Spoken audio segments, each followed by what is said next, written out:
예, 시작하도록 하겠습니다. 화면은 이렇게 보이시죠? 네.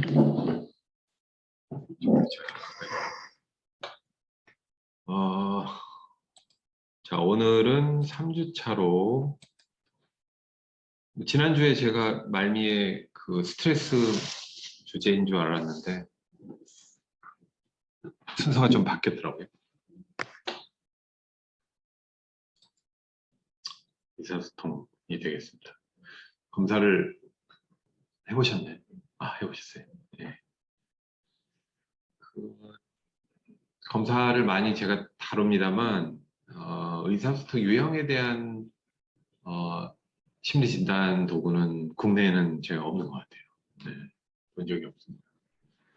이제 우리가 뭐 좀 개요를 말씀드리면 사실 MBTI라는 성격을 유형을 가지고 아마 모든 걸 다 설명할 수 있다고 아마 생각을 할 것 같아요. 그러니까 좀 좋은 예가 될지 모르겠습니다만 MBTI가 포털 사이트면 네,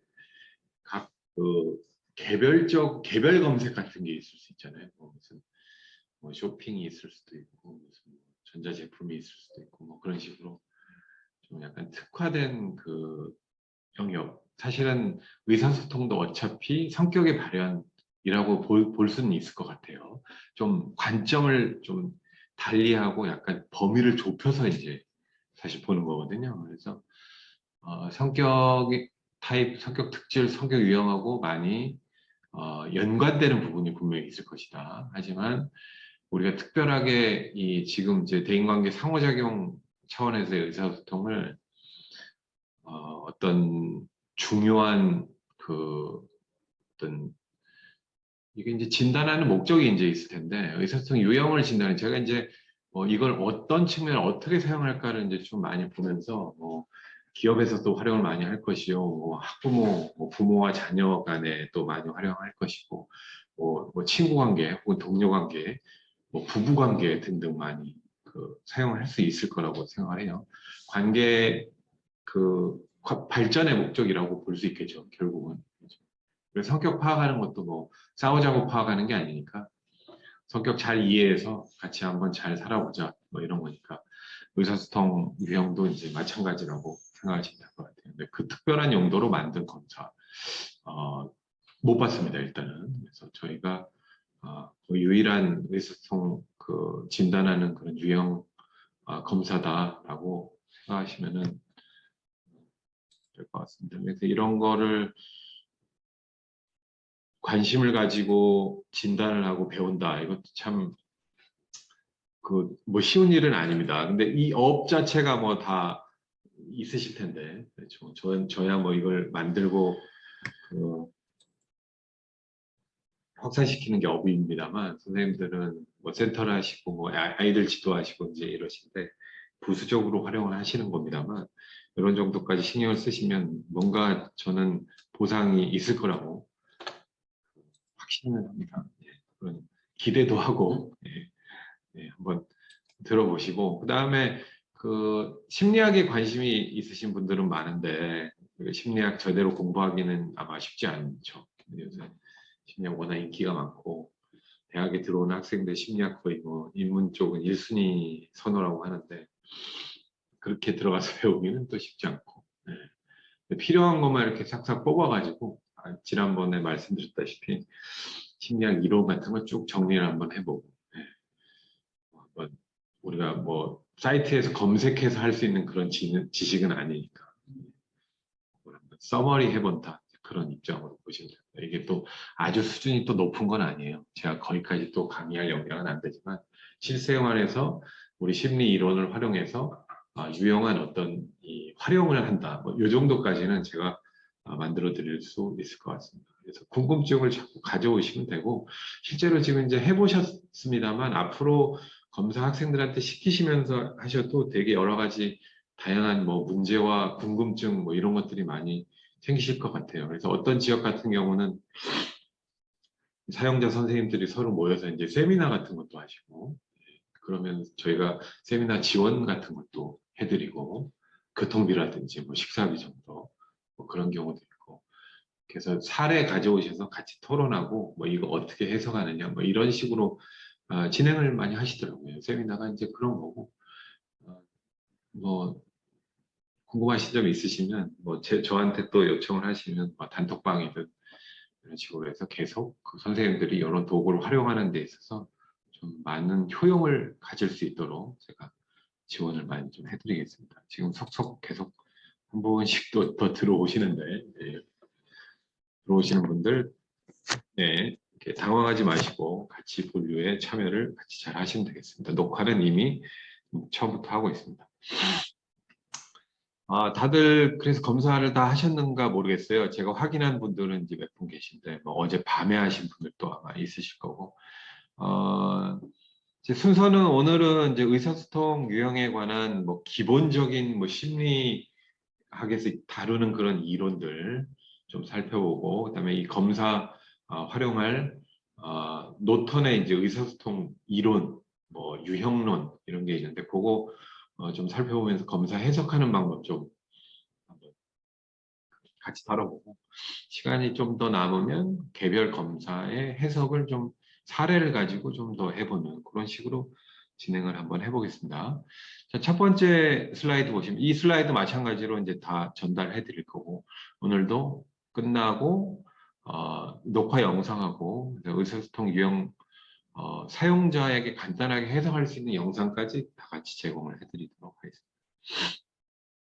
교재로 보면 지금 이제 255페이지 보면서 좀 해볼게요. 이게 뭐 교재가 저는 이 딱 분량이 그 한두 시간 정도 다 다룰 만한 아주 적절한 분량으로 돼 있다고 생각을 해요. 너무 길지도 지루하지도 않고 호흡이 그렇게 딱 적당한 정도의 이제 분량인데 그래서 그냥 편하게 이렇게 생각하시면 좋을 것 같아요. 대인간 의사소통 우리 많이 하는데 이게 사실 우리 생활에 아주 밀접한 것들이잖아요. 사실 뭐 지난주에 했던 성격, 뭐 적성, 그다음에 다음에 다룰 뭐 학습이나 스트레스 이런 것도 다 뭐 사실 심리학 주제라는 게 그 심리학 인기 있는 게 우리 생활에서 이제 항상 겪고 그 부딪힐 수밖에 없는 그런 것들인데 그 심리학에서는 그걸 어떤 관점에서 보고 있는지 뭐 이런 거 뭐 상식 차원에서라도 한 번씩 다룬다고 생각하시면 좋을 것 같아요.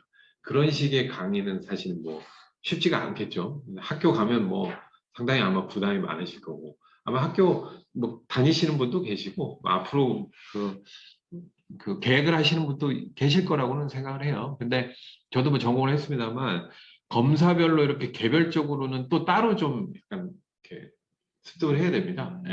그러니까 뭐 우리가 성격 공부를 했다고 해서 MBTI를 바로 쓸 수 있는 게 아닌 것처럼. 그렇죠. 저도 MBTI 교육은 따로 받았는데 그게 뭐 특별하게 활용하기 위한 그런 교육으로 이렇게 좀 필요합니다. 만약에 이제 선생님들이 직접 그냥 하시면 상당히 좀 쉽지 않으실 텐데 제가 이제 흐름하고 맥만 좀 잡아드리는 거죠. 그렇죠. 그래서 자, 의사소통이라는 게 무엇이냐 이제 그냥 간단하게 주제만 갖고 보면 뭐 1시간 좀 남짓 동안 우리가 하는 의사소통에 어떤 그 심리적 메커니즘이 숨어 있나 뭐 이런 것들 한번 보고 가시는 거고 그걸 뭐 어떻게 측정하는 도구로 만들어 놓은 게 이제 심리 검사다라고 생각하시면 되실 것 같아요. 여기서 책에서 보시면 그 밑줄 그으실 분만 제가 좀 짚어드릴게요. 의사소통의 개념이 무엇이냐라고 되어 있습니다. 여기서는 이제 의사소통이 이제 선형적인 게 아니라 상호작용적이다라고 하는 것이 포인트 중에 하나가 있고, 그리고 의사소통의 이제 형태인데 이제 언어적, 비언어적, 뭐 많이 들어보신 것일 거예요. 그래서 근데 뒤에 가시면은 한 가지 요소가 더 나옵니다. 이제 부언어적이라는 그런 개념이 나오는데. 언어적, 비언어적은 잘 아시겠죠? 그렇죠. 말과 글로 되어 있는 언어적인 것. 그다음에 비언어적 우리 의사소통 뭐 어떻게 많이 합니까? 몸짓, 뭐 표정, 그렇죠.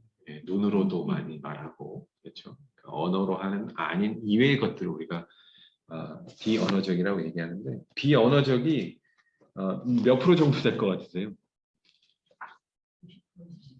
네, 93%라고 돼 있습니다. 저도 깜짝 놀랐는데 그렇게나 많이 우리가 비언어적으로 의사소통을 하고 있다. 그러니까 사실 우리가 어떤 의사소통 환경, 그러니까 뭐 의사소통이라고 얘기하는 게 뭐 그냥 말하는 건데, 그냥 대면하는 건데, 거기서 에, 그냥 언어 자체의 의미를 7% 정도로 그 전달한다면 나머지로 한 93%를 전달한다고 보시면 될 것 같아요. 그러니까 우리가 사람 만나면 뭐 봅니까? 뭐 인상도 많이 보고, 그렇죠? 뭐 느낌 이런 거 많이 보잖아요. 네. 그게 뭐 본능적으로 그냥 그렇게 되는 것 같아요. 네, 그 사람이 사람 뭐 만나봤는데 어떻더라 하는 것은 그 사람이 전달한 내용에 국한한 것은 아닌데 나머지 상당 부분 그런 것들이 비언어적인 걸로 많이 채워져 있는 그런 거라고 봅니다. 외적인 것도 아마 많이 그 작용을 많이 하지 않을까 봐요. 그래서 256페이지 보시면 그림에 이제 교류적 의사소통 모형이라고 되어 있는데 그냥 간단하게 보니까 뭡니까? 상호 이제 의사소통하는 양쪽 두 사람이 있고 이제 소통을 하게 되는데 이제 메시지로 소통을 합니다만 많은 부분 그 안에는 소음이 이제 들어 있고 그렇죠. 메시지 전달한 메시지를 사실 또 우리가 그대로 받아들이지 않잖아요. 그렇죠. 네. 그 언어의 뜻 그대로만 받아들이지 않습니다. 네. 분명히 뭐 엄청나게 많은 메커니즘이 해석 메커니즘이 작용하는데 그래서 우리가 얘기하는 완벽한 그 소통이라는 게 얼마나 힘든가 하면 말이 말대로 그냥 전달이 됐는데 이 사람이 그 자기 머릿속에 있는 의도대로 그 말이 표현이 됐느냐 이거 되게 중요하죠. 그리고 그거 자체가 엄청나게 어려운 스킬입니다 실제로. 네. 머릿속에 있는 생각을 말로 전달한다 적절한 어휘로 전달한다 자체가 되게 그 부가가치적 그 행위이고 많은 심리적 에너지가 사용이 되고 논리적 어떤 언어적 능력이 이제 활용이 되는 그런 과정이죠. 그럼 그렇게 열심히 노력을 해서 보냈는데 그 보낸 걸 그 사람 이해할 때는 또 한 번 더 메커니즘이 일어나는 거잖아요. 그렇죠? 그렇게 되면서 상호 간에 이제 작용이 이루어지는 아주 뭐 그런 의사소통 모형이라는 걸 만들어 놓은 거고, 뭐 소음을 자꾸 이제 섞어놨는데, 뭐 그런 것들이 뭐 저는 그 실제로 발생하는 그런 소음 말고도 그냥 이 의사소통을 흐리게 만드는 다양한 여러 가지 요소들이 이제 있을 수 있다 이렇게 파악을 하시면 될 것 같다. 그렇게 해석을 해봅니다. 그래서 그렇고 의사소통의 특징 이제 밑에 부분 보시면은 거기에 요소가 하나, 둘, 셋, 넷, 네 가지가 나옵니다. 첫 번째는 필수성. 그러니까 우리가 의사소통을 안 하고 살 수 없다. 이런 관점의 필수성이죠. 그뭐 고립돼서 뭐 나는 자연인이다 같은 그런 프로그램 생각이 나네요. 그런 사람도 인간관계에 국한되지 않는 다른 의사소통을 할 수 있겠습니다만 이 책에서는 의사소통의 특징을 인간이 살아있는 동안에 하지 않으면 안 되는 것으로 필수적인 것으로 보고 있습니다. 그래서 고립돼서 의사소통이 없는 것은 어떻습니까? 그게 삶 자체가 아닌 것으로 판정을 하는 그런 정도로 이제 필수적이다 이렇게 보시면 되실 것 같아요. 그래서 대인관계 형성하는 그런 수단이지만 그 자체로 이제 인간의 삶에 의미가 있는 것이고 관계를 형성하지 못하면 고립감, 우울감, 소외감, 뭐 정신적 고통을 경험하게 된다 이렇게 되어 있습니다. 오늘 뉴스를 좀 봤는데 그 1인 가구가 이제 뭐 30%가 넘어간다 이렇게 얘기를 하고 있거든요. 그러니까 근데 사람들은 점점 더 이제 이 보면 1인 가구 늘어난다는 게그 혼자만의 독립된 공간을 많이 선호하는 그런 경향을 보이는 건데 여기에 나온 부분과는 좀 다를 수도 있겠죠. 근데 물론 의사소통을 자기가 하고 싶을 때만 한다는 그런 관점은 있는 것 같아요. 그게. 그러니까 어쩔 수 없이 이제 옆에 붙어 있어서 안 하면 안 되는 그런 상황을 만들어 주는 건 아니고 물론 필수적이긴 한데 내가 원할 때 원하는 방식에 원하는 정도의 이제 의사소통을 한다. 그런 걸로 이해를 하시면 어떨까 싶습니다. 그러니까 전혀 그래서 문제가 되는 경우는 어떤 경우가 있습니까? 내가 의사소통을 하고 싶은데 못하는 경우가 문제가 되겠죠. 그럴 때는 상당히 사람들을 또 많이 찾기도 하는 그런. 그러니까 필요할 때만 사람을 만나고 싶다 이런 건데 상당히 좀 이기적인 그런 경향을 좀 반영하는 것 같기도 해요. 예. 그리고 거기서는 동물, 식물, 뭐 곤충 등 사이에서 의사소통이 다 이루어진다. 이제 그런 걸 예로 들고 있습니다. 그러니까 모든 생명체에서는 그런 의사소통이 이루어진다. 필수성이고 상호성이라고 돼 있는데 예. 일방적인 게 아니고 상호작용이다 이렇게 돼 있는 것이죠. 예. 그래서 언어라는 어떤 규약을 얘기하고 있는데 예, 뭐 여기서 예를 들고 있는 것이 지금 여기 앞에 있는 뭐 네모난 다리를 가진 이제 이 책을 놓는 이 스탠드를 우리가 책상이라고 부르자 하면 그 규율이 전부 다 확산이 돼서 이걸 우리가 책상이라고 이해를 하는 어떤 다른 문화권에서 이 책상을 의자라고 이름을 붙였다면 의자라고 할 때 이런 걸 떠올리게 된다. 이런 얘기입니다. 그러니까 우리가 단어 자체, 글 자체, 그 들리는 그 청각 자극, 청각적 메시지가 아니고 그 듣는 순간 그걸 이해하게 된다. 이렇게 떠올리게 된다. 이렇게 보시면 되겠죠. 적시성과 취소 불가능성 뭐 이런 것들. 적절한 때 적절한 정도의 의사소통을 해야 된다. 취소 불가능성은 참 되게 재밌게 표현을 한 건데 말 못 주워 담는다는 얘기가 되겠죠. 그리고 여기서 뭐 그 예로 든 것이 그 예전에 실언을 통해서 가슴이 아팠던 그런 기억 이런 것들을 누구나 있을 거라는 그런 관점으로 예를 들어놨던데 너무 마음에 와닿아요. 가슴이 막 이렇게 먹먹해지는. 왜냐하면 그런 걸로 인해 상처를 줄 수도 있고 상처를 받을 수도 있는데 취소 불가능성이라는 거 이게 상당히 이 말이 만들어내는 어떤 무게, 위험성, 뭐 어떤 그 중요함 이런 것들을 대변하는 그런 개념이 아닐까 싶습니다. 그래서 말을 많이 해서 뭐 문제가 되는 경우 같이 말을 안 해서 문제가 되는 경우 물론 있을 수 있습니다만 말 많이 해서 실언하고 뭐 이런 것들이 요즘 뭐 뉴스에서도 되게 많이 나오는데 말 한마디 가지고 뭐 상당히 막 큰 파장이 오기도 하고 그래서 우리가 뭐 저희 같은 뭐 그냥 서민이야 뭐 주목을 많이 받지 않겠지만 그게 어느 정도 사회적인 위치에 이제 올라가게 되면 거기서 주고받는 한두 마디 말이 얼마나 중요하고 상당히 위험하고 말 한마디로 재판받고 감옥에 가기도 하고 뭐 그런 정도의 뭐 현상이 벌어지고 있습니다. 재밌는 것이고요. 그래서 이제 좀 많이 배울 필요가 있을 것 같아요. 그 사람들의 의사소통이 적시성과 취소 불가능성을 미리 배웠다면 아마 그런 식으로 얘기하지 않을 수도 있지 않을까라고 생각이 듭니다. 네 번째 특징으로 불완전성을 들고 있는데 사실 뭐 완전한 의사소통이 상당히 쉽지 않다는 것을 의미하는 겁니다. 그래서 거기 예로 들고 있는 것이 그 층간소음으로 대화하는 이웃집 얘기를 들고 있는데 말해도 소용없다는 얘기죠.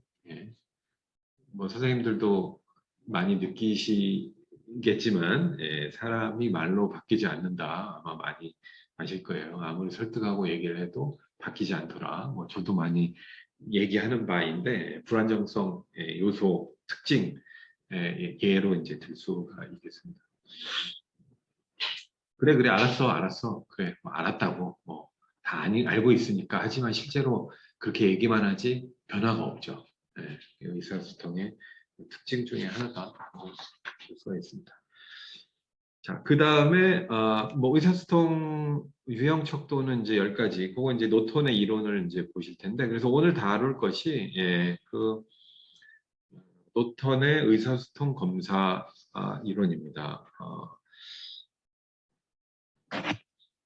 그 이론적 배경을 좀 볼까요? 뭐 의사소통 방식이 정체성을 결정한다 이렇게 돼 있고 거기서 예로 다루고 있는 것이 쥐실험인데 저 학교 다니면서 그 실험 그러니까 인간에 적용되는 어떤 실험의 예로 동물을 많이 항상 사용을 했었습니다. 인간을 어떻게 보고 있는 거죠? 동물이나 똑같이 보고 있는 거죠. 그래서 여기에는 쥐를 이 다른 쥐와 두 번 이제 관계 형성을 시킬 때 있어서 이제 학습 효과 뭐 이런 것들을 이제 다루고 있는데 뭐 쭉 다 읽어보시겠습니다만 축약하면 첫 번째 그 쥐무리에 넣었을 때는 적대감이 형성이 돼서 물론 이제 화해 제스처를 취했지만 적대감이 형성이 돼서 이제 싸우다가 막 이제 그 체중이 빠졌다는 거고 네. 그래서 이 대인관계 트러블이 있을 때는 체중이 감소한다는 걸 간접적으로 시사하고 있는 바가 있고요. 두 번째는 그게 잘 전달이 돼서 이제 그 서로 화해하고 이제 잘 싸우지 않았다 뭐 이런 건데 그를 통해서 이제 그런 경험을 통해서 그 의사소통 방법을 발전시킨다 이제 그런 예로 이제 그런 그러니까 쥐실험이나 뭐 쥐실험도 많고 뭐 토끼로 하기도 하고 뭐 하는데 예, 뭐 그런 실험들이 심리학 실험에 좀 많았던 것 같아요. 그 여기 261페이지 보시면 메시지 시스템이라고 돼 있는데, 그러니까 우리가 전달하는 정보가 여기 쥐실험에서 보면은 한 가지 아니라 두 가지로 늘었을 때, 그 두 가지가 적절했을 때 이제 메시지가 전달이 더 이제 불확실성이 줄어들고 뭐 조국 가능성이 줄어든다. 이제 그런 걸 얘기하는 겁니다. 한번 읽어보시면 좋을 것 같고요. 한 가지 정보보다 두 가지 이상의 정보로 메시지를 더 확실히 전달한다. 뭐 이런 겁니다. 그래서 이 노톤이라는 사람이 의사소통 유형 이론을 이제 제기했는데 그에 따라서 우리가 검사를 한번 만들어 보자 해서 만들게 된 검사가 지금 달려 있는 RS의 의사소통 검사입니다. 개발된 지는 지금 한 2년 정도 됐고요. 지금 현재 사용하는 곳은 뭐 다양한 국내 기관하고 해외에서도 이제 같이 사용하고 있는 이게 이제 이론 자체가 그 외국 이론을 기준으로 해서 만들었기 때문에 우리나라에서 의사소통 이론 같은 걸 정리한 그런 걸 또 찾아보기가 또 쉽지가 않습니다. 의사소통 유형 검사는 중앙대학교의 그 정태영 교수님 연구실에서 같이 연구 개발을 하고 지금 교재 자료 정리라든지 그런 것들을 다 같이 자 여기서는 이제 이거 어떻게 이해를 하고 있냐 이게 여기 보시는 대로 노턴 이론에서 9개의 독립 변수와 1개의 종속 변수 이따가 좀 다뤄보도록 하겠습니다. 그 이제 변수라고 얘기합니다만 사실 심리 검사에서는 이제 구인 측정 요인이라고 볼 수가 있겠죠. 네. 그래서 그런 것들이 개인의 의사소통 유형에 얼마나 부합하느냐에 따라서 점수를 매기고 높은 것이 자기 유형으로 이제 판정을 하는 그런 형태로 구성이 되어 있습니다.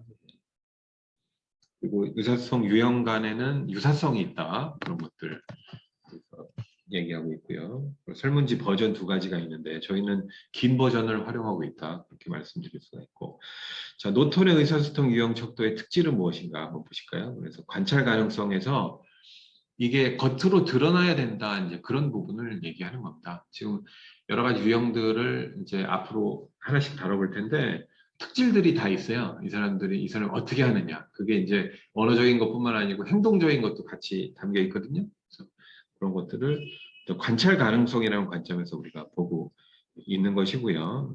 그다음에 밑에 다면성 보시면 사람이 한 가지 의사소통 유형을 갖는 게 아니라 여러 가지를 가지고 있다.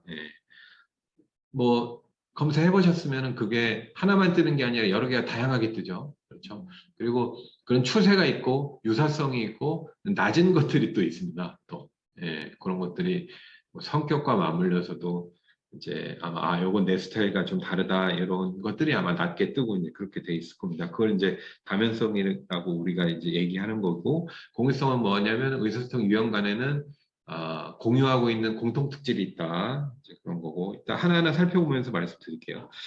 가변성과 반복성이 있다. 이게 참 약간 모순되는 얘기인데 변화될 수도 있고 항상성일 수도 있다. 이제 이런 겁니다. 이게 뭐 얘기하는 겁니까? 뭐 결국 그 성격 얘기하는 겁니다. 이게. 그래서 근데 이제 조금 제가 고민을 해보니까 그 의사소통 유형은 우리가 성격 유형 변하는 것과 좀 다를 수는 있어요. 왜냐하면 의사소통 방식 자체를 학습에 의해서 발전시킬 수도 있고 그리고 상대하는 게 누구냐에 따라서 소통 방식이 좀 달라질 수도 있어요. 제가 볼 때 많은 경우에 우리가 집단에서 우리가 의사소통 상호작용할 때는 어느 정도 말하는 사람이 좀 정해져 있잖아요. 그렇죠. 예. 맑게나 좀 한다는 사람도 더 잘하는 사람 있으면 좀 죽어요, 또 그게. 예. 뭐 그런 거 아마 느끼셨어요. 어차피 주도하는 쪽은 아, 뭐 한두 명 정도가 되는 거기 때문에 예, 그 예를 이제 제가 들어드린 게 이제 사람과 어떤 상황이나 이런 거에 따라서 그 스통 유형이 조금 바뀔 수는 있다. 예. 그런 것들. 성격이 바뀌는 건 아닙니다만 그런 게 있을 수 있고 하지만 반대 측면을 보면 그 상당히 일관되게 그 스타일이 반복이 된다. 이런 걸 같이 다루고 있는 겁니다. 뭐 성격하고 이제 많이 제가 설명드리면서 성격 타입하고 많이 같이 그 연관시켜서 설명을 좀 많이 드리도록 그렇게 하겠습니다. 패턴은 지속적이고 반복적이다. 이런 부분이고. 자, 그러면 이제 유형들을 한번 쭉 살펴볼까요? 여기까지 뭐 질문 있으신가요? 예, 다 잘 이해가 되시죠? 어려운 부분은 아니다. 이게 뭐 어려운 내용이 별로 없어요. 예. 그냥 한번 다시 우리가 평소에 느끼던 거를 그 이론적 기반, 이 족보가 있는 그런 이론에 따라서 한번 정리해 본다 이렇게 생각하시면 될 것 같습니다. 그 이사스톤 이제 10가지 유형인데 이 장표 안에는 제가 이렇게 정리를 해놨습니다. 그래서 9개 독립하고 1개 종속 변수다 이렇게 되어 있는데 유형별로 한번 살펴볼까요? 그래서 첫 번째는 드라마틱이라고 돼 있고 영어로 극적인 유형이다 이렇게 돼 있습니다. 뭐라고 표현합니까? 극적인 유형. 예, 여기 보시면 대표 그 키워드가 은유, 과장, 환상, 리듬, 뭐 목소리의 변화, 뭐 기타 장치를 적절히 사용하고 전달하는데 열정적으로 전달하는 사람이다 이렇게 돼 있습니다. 많이 이제 머릿속에 이제 떠올려 보시면 되겠죠. 예, 극적인 의사소통을 하는 사람. 저도 주변에 많이 보는데 마치 TV 보는 것 같기도 하고 TV에도 또 그런 사람도 많이 나타나고 그렇죠. 예. 그 어떻습니까? 그런 사람이 의사소통을 하면 뭐 긍정적이고 열정적이고 뭐 유머가 있고 그렇죠. 그래서 이제 그룹 구성원들 사이에서 스트레스를 완화하기 위한 목적이 크고 재미있고 이해하기 쉬운 대화를 할 때 이제 소위 웃기는 사람들이죠. 예, 재미있게 말을 조리 있게 재미있게 하는 사람. 이게 논리적으로 이치에 맞는 것과는 좀 다른 것 같아요. 그렇죠. 예, 그런 대화를 하는 거 물론 우리가 뭐 중요하다고 생각합니다만 실제로 우리는 그런 데서 영감을 받는 게 아니라 재밌는 데서 영감을 많이 받습니다.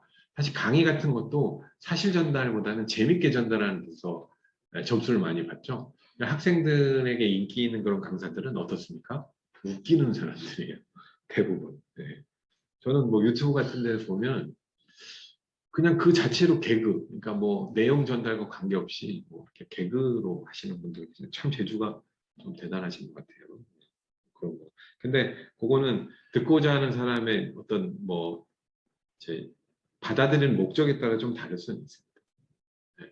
상위권 학생들은 또 그런 걸 안 좋아하는 경우도 또 있죠. 네. 어차피 그런 것들은 공부가 목적이 아닐 수도 있습니다. 그래서 제 생각에 네. 어차피 그냥 좀 재미있게 시간을 좀 때워보자.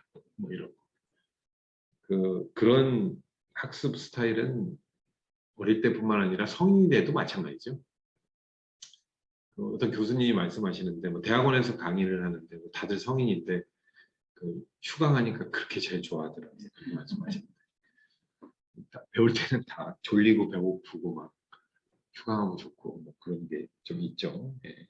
걱정 유형 그런 걸 잘 이제 하시는 분들이고 그 밑에 이제 긴장에 대한 이해라고 되어 있는데 긴장을 풀기 위한 그런 목적의 측면이 좀 많이 있겠죠. 그러니까 그런 것들이 우리가 극적 유형을 통해서 대인 간에서 뭐 딱딱한 그런 분위기를 많이 풀어주는 뭐 그런 것도 있고 그런 효과가 있다라고 생각하시면 됩니다. 제일 첫 번째 나와 있는데 아주 뭐 명확하게 극명하게 그런 스타일이 좀 대표적으로 설명하기 쉬운 그런 면도 좀 있어 보입니다. 예, 그래서 극적인 유형 첫 번째 이해하시면 되겠고 2번으로 넘어가 볼까요? 2번은 이제 도미넌트에서 지배적인 유형이다 이렇게 돼 있습니다. 특징은 주도성. 예. 그래서 통제하고 이끌고 뭐 자신감 넘치고 적극적 경쟁적이고 또 이제 지배형했으니까 지도자의 모습이라 하는데 또 이제 많이 또 머릿속에 상상이 좀 되실 거예요. 그렇죠?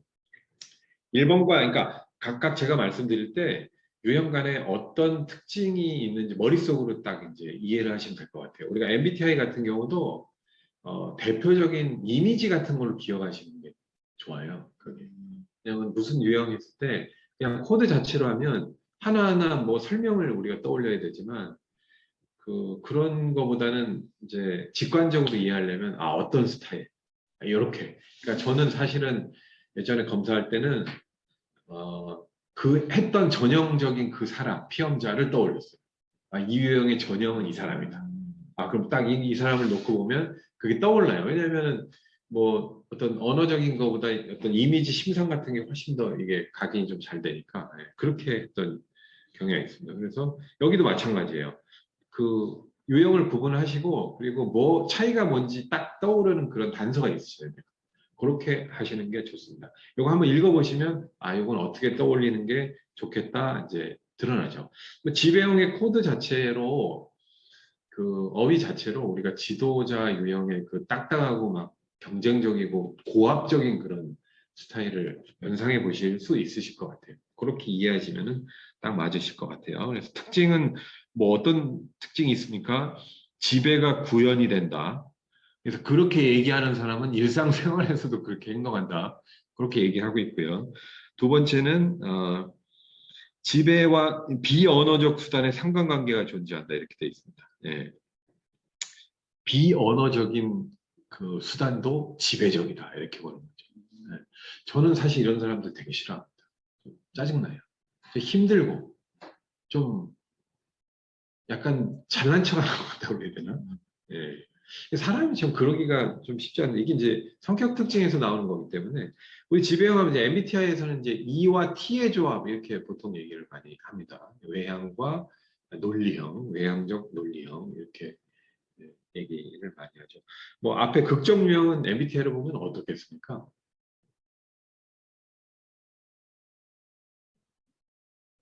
E하고 뭐 F 정도? 그러니까 분포가 많겠죠. 제가 이제 분포가 많다는 말씀 드리는 거는 요걸 갖고 딱 잘라서 얘기할 수는 없을 것 같아요.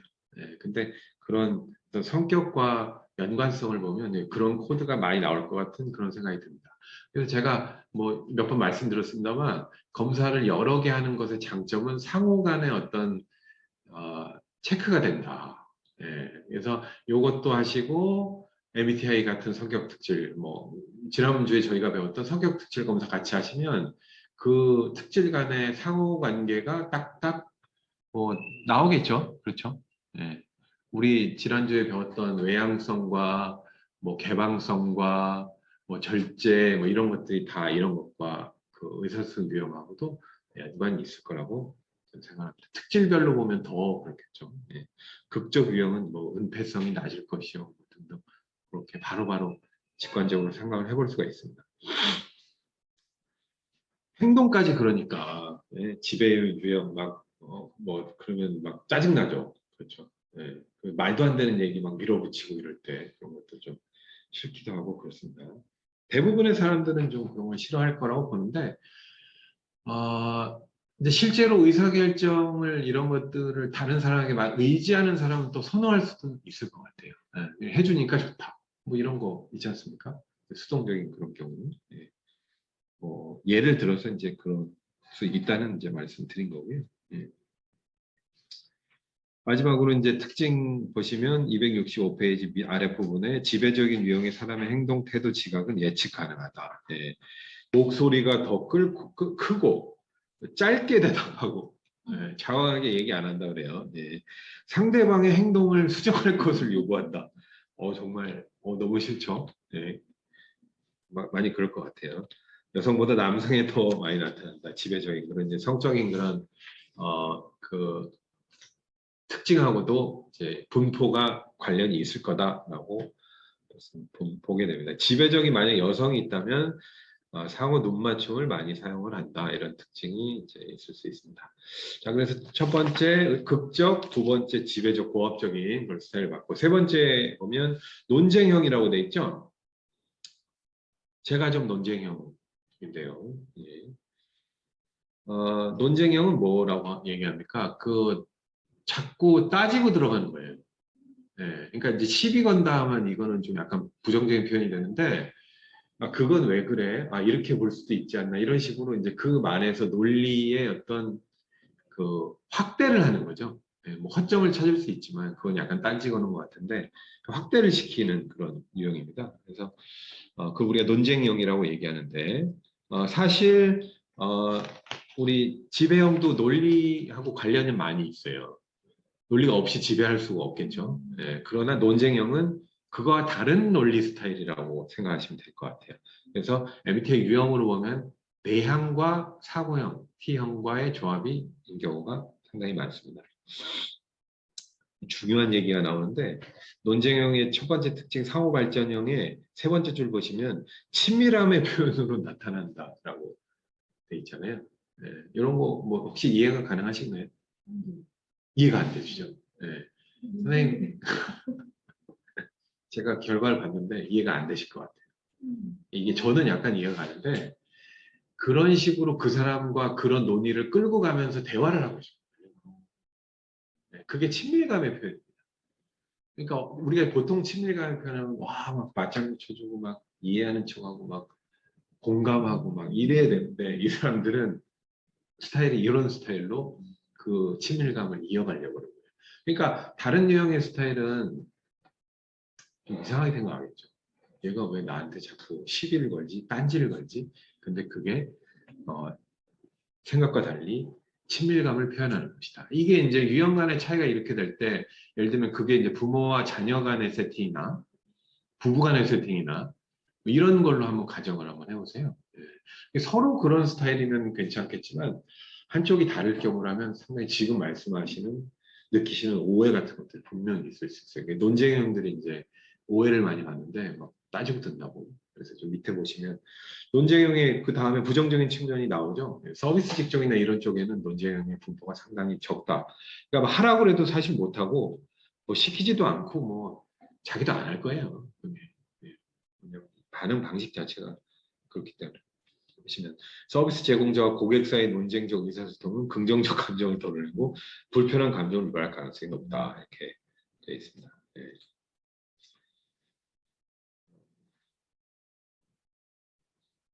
그런 것들이 이제 논쟁형의 그런 토론 논리 이런 걸 좋아하고 조곤조곤 따지길 좋아하고 그래서 또 부정적 측면 맨 마지막에 보시면 지배적인 의사소통 방식과 유사하다라고 되어 있죠. 예, 타인에 도전하는 것을 두려워하지 않으며 자기가 확실히 논리가 있다고 하면 더 그렇다. 예, 얼마나 피곤합니까? 그렇죠? 적당히 넘어가 주지 않는 거죠. 예. 아니, 명백하게 다른 얘기를 하고 있으니까 논리로 따지거든. 이제 이 사람들에게는 세상이 논리로 설명 가능, 모든 것이 설명 가능하다고 하는 그런 기대감이 있어서 사실 그런 것 같아요. 근데 저는 제가 보는 세상은 논리가 50% 있으면 억지가 50% 있어요. 세상의 논리로만 모든 게 다 이제 돌아간다고 하면 논리의 순서대로 사회적 가치가 배분이 되는 게 맞을 거예요. 근데 막 역전이 되잖아요. 네. 그리고 논리가 강한 사람, 제일 무서운 사람은 어떤 사람이죠? 억지 쓰는 사람한테 못 당합니다. 여기. 그 사람들은 아예 그 무논리 공격을 하기 때문에 그게 말이 통하는 사람하고 그런 얘기가 되는 거지. 그게 아닌 사람들한테는 얘기가 안 돼요. 그렇다고 해서 그 사람들이 모든 사회적 가치를 잃느냐? 그렇지 않습니다. 어떤 경우에 우리는 억지에 막 찬사를 보내기도 하고, 왜냐하면 우리 마음에 억지스러운 측면이 있는 거예요. 논리로만은 설명이 되지 않는 억지를 부리고 싶은 측면이 있는 거예요. 왜 그렇습니까? 실력으로 안 되니까 그런 거예요. 그게. 정상적인 사고로 안 되면 그래도 억울한데 뭐 어떻게 뭐 뭐라도 해보니까 억지를 쓰게 돼 있는 거죠. 그런 것들이 저는 한 반반 정도라고 사실 보고 있어요. 왜냐하면 우리가 이성지향과 감성지향도 사실은 뭐 어찌 보면 그것과 유사한 부분인데 그 분포가 비슷한 걸로 보면 이 사람들 저 사람들 쓰일 수 있는 영역이 어느 정도 배분이 돼 있기 때문이지 한쪽을 지나치게 선호하면 한쪽은 멸종이 되는 것이 진화적인 측면에서는 맞는 거거든요. 자연 선택적인 측면에서 보면 네.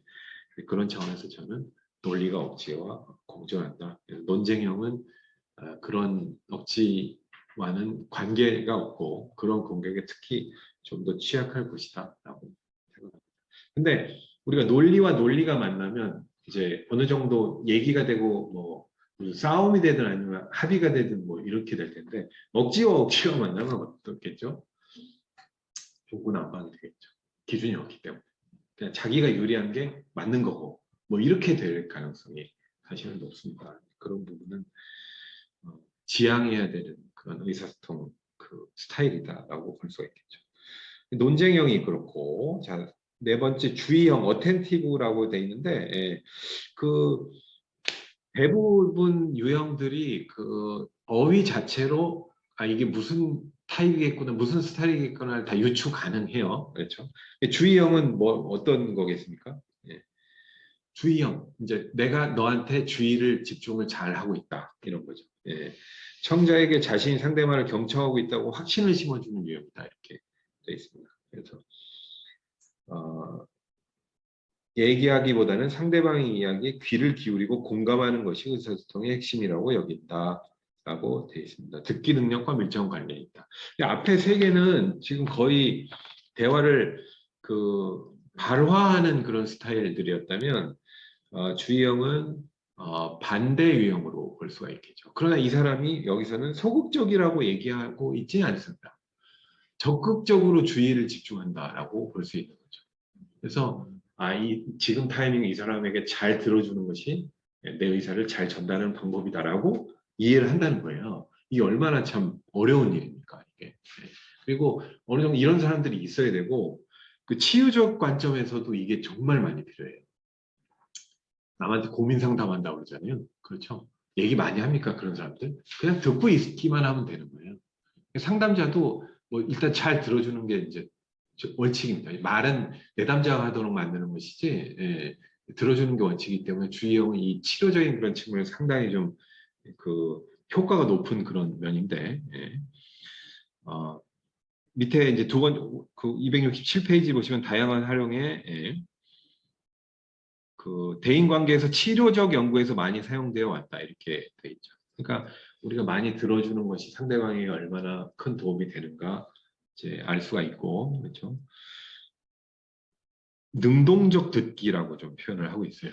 그래서 그냥 듣는 척만 하고 이런 게 아니고 상당히 들어주면서 상대방이 이 사람이 자기만의 주의를 기울이고 있다는 사실 자체로 이미 거기서 많은 것들이 의사 전달이 되고 있는 거죠. 네, 대단히 중요한 그런 내용.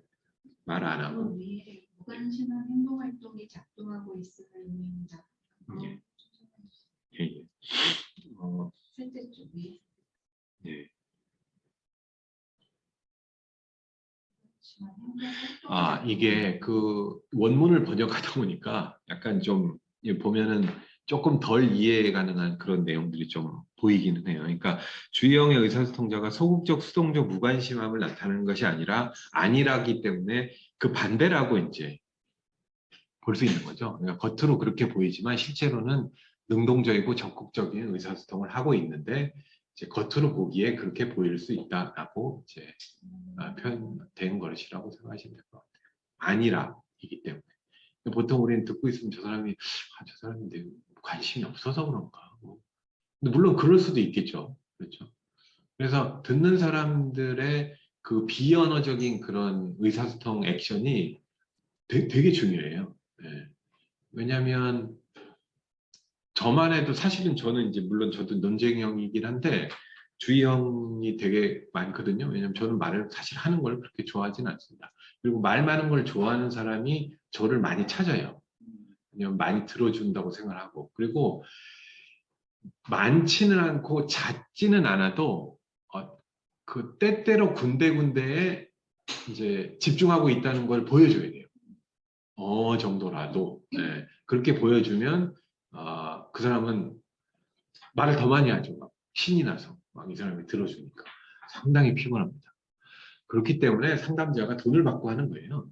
시간당 뭐 엄청나게 많은 돈을 받고 상담을 해주는 겁니다. 그 자체로 대단히 정신적 에너지가 많이 소모가 되는 겁니다.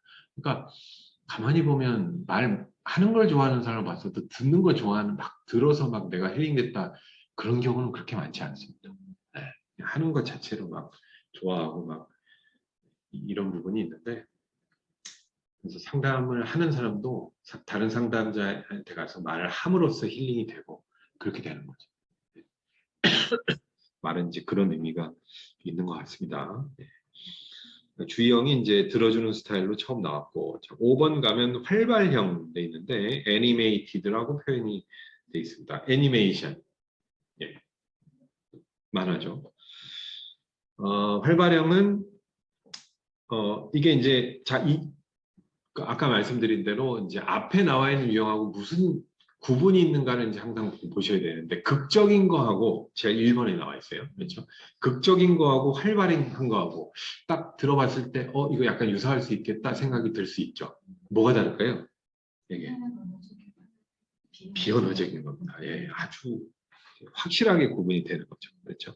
그래서 이제 비언어적인 요소를 자, 한번 떠올려 볼까요? 네, 뭐 개그맨 중에도 막 그런 사람이 좀 떠오르고 그렇죠. 네. 자, 그 표현을 가진 그 미소, 고갯짓, 제스처, 뭐 행동, 그렇죠? 예, 긍정적 반응, 예의, 존경, 예의를 표현하는 수단으로 여겨지기도 한다 이렇게 되어 있습니다. 친근감을 만들도록 하는 그런 효과가 있다 이렇게 되는 거죠.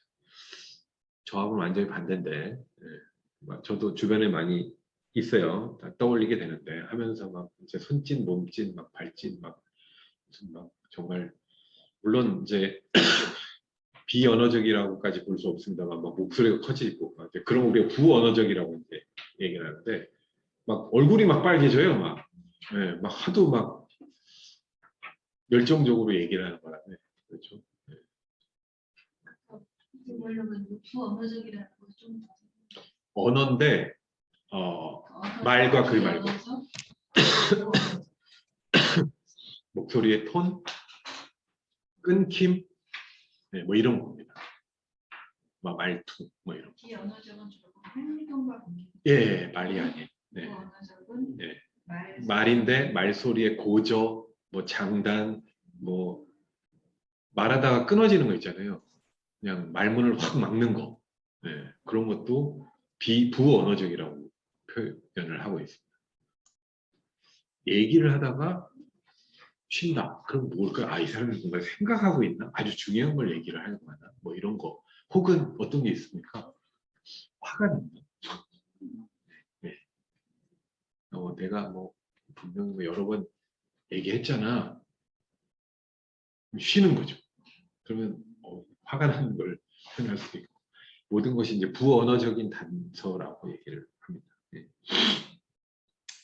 자, 활발형은 이제 비언어적인 거에 이제 가장 많이 쓰는 사람. 예, 손짓, 몸짓, 뭐 발짓, 막 이렇게 쭉 그 머릿속에 상상하시면 되실 것 같아요. 자, 이 사람들에게 얼굴 표정의 의미가 무엇인가?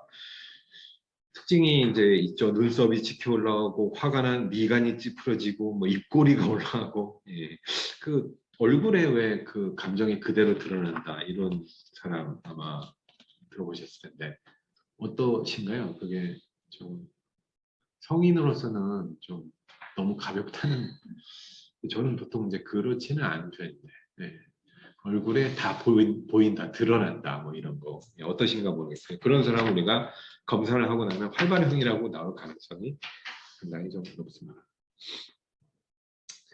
이게 그 뒷장 보시면 268페이지 위쪽 보시면 오늘날 얼굴은 단순한 감정을 나타내는 데 그치지 않고 더 나아가 한 개인의 가능한 미래의 행동에 대한 정보를 예측하고 전달하는 역할을 한다 라고 돼 있죠.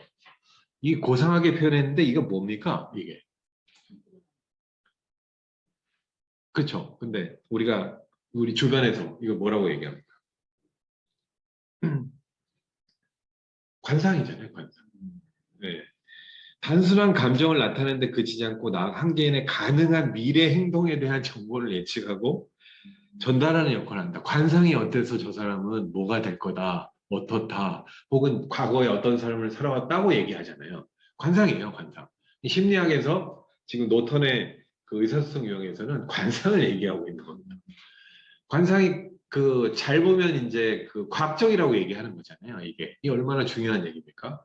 관상은 뭐 사실 동양 에서 보는 관점이잖아요. 서양에서도 이런 게 있다는 것은 서로 뭐 약간 통찰력을 그 연구하는 사람 입장에서 양쪽에서 약간 비슷한 그 견해를 갖고 있다는 것이고, 물론 방법은 다르겠죠.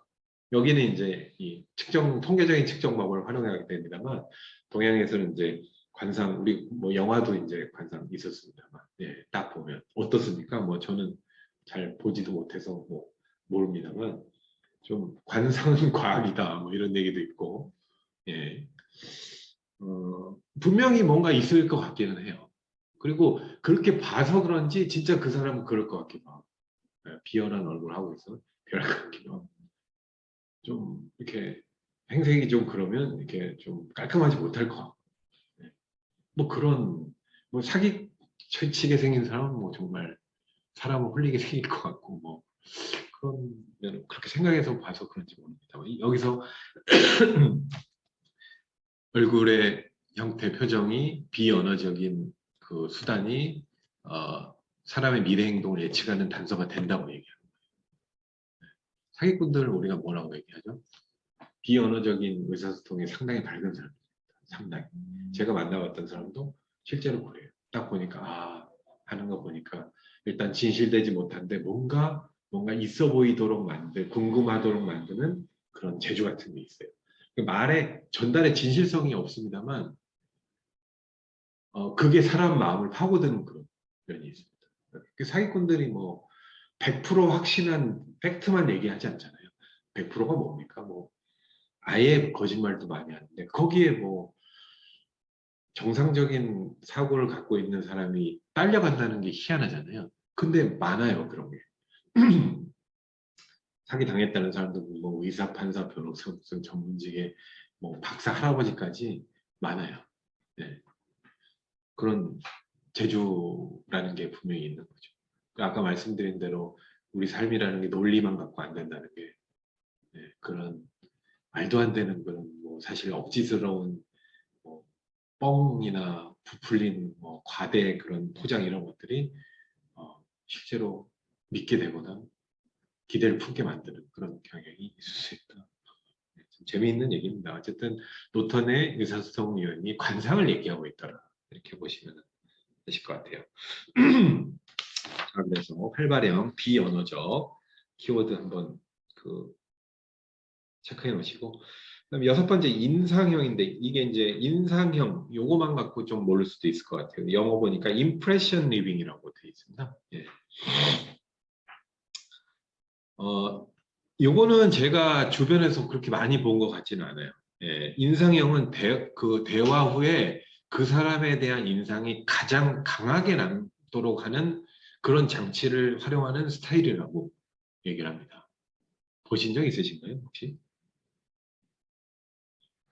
뭐 연세 그걸 이해를 못한 것 같아요. 예, 제 검사 결과에서는 인상형이 두 번째로 나왔는데 예. 내용을 잘 이해 못한 게 읽어보시니까 어떠세요? 예, 뭐 어떤 상징적인 의미의 뭐 어떤 단어를 쓴다든지, 뭐 자기 자신을 어떤 뭐 별명으로 표현을 한다든지, 뭐 이런 것도 이해가 될 수 있을 것 같아요. 외국인을 만났는데 생각지도 않게 그 나라 말로 인사를 한다든지, 뭐 이런 거잖아요. 그게 인상을 어떤 강하게 남기는 것. 그리고 결과적으로 대화 이후에 인상이 강하게 남았어. 그러면 이제 인상형에 해당이 되는 겁니다. 그 대신 거기에는 어떤 단서가 있을 것이고 그 사람은 그 사람 나름대로의 그 노하우가 있는 거예요.